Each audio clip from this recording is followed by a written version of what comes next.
So the human rights program here at ICCR, it's been from the beginning, but over the last 4 or 5 years, we've really had membership engage companies on what we call modern slavery. Primarily foreign migrant workers who are recruited from countries like Bangladesh, like Nepal, like the Philippines, like Cambodia, into countries like Thailand, seafood, plantations, factories, or Malaysia, particularly in the electronics sector, find that they're like bonded laborers. And as a result, ICCR members have actively engaged companies to adopt policies, no worker paid fees, so they don't get into bonded labor situations, no confiscation of passports so they have freedom of movement, and a written contract from the point of their recruitment. That's important because it gets companies on the road. However, it's even more important now to have larger initiatives where we recognize that the issues we're talking about are systemic. No single company, even if it's a large company, is able to do the kind of work that's going to change that system. It has to be a collective action.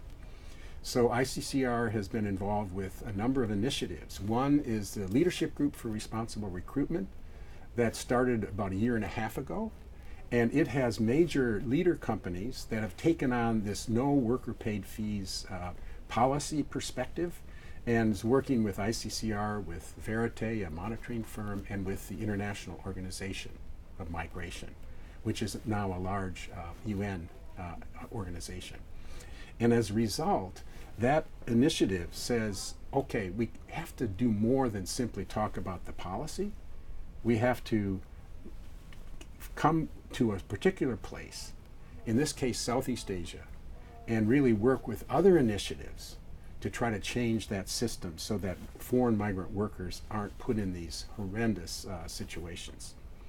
So now with the leadership group, there's also the electronic sector has gotten a new initiative together that we've been a part of.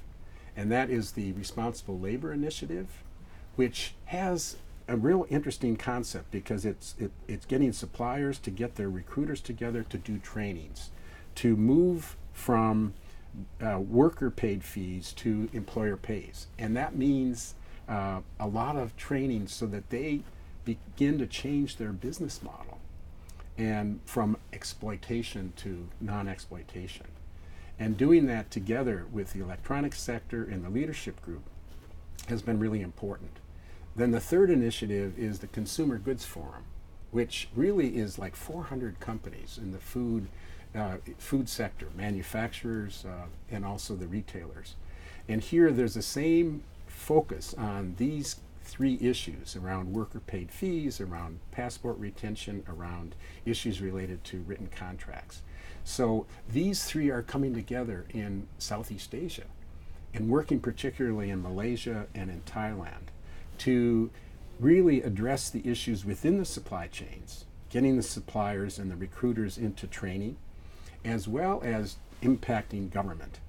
So as we're working with individual companies as share owners, we're also engaged in this collective action, which we believe is going to be more significant in terms of getting to the root causes of modern slavery. And as a result, I think there's within a year, within 2 years, we're going to begin to see the collective impact of these initiatives supported by shareholders and by non-governmental organizations that really want to see supply chains freed from modern-day slavery.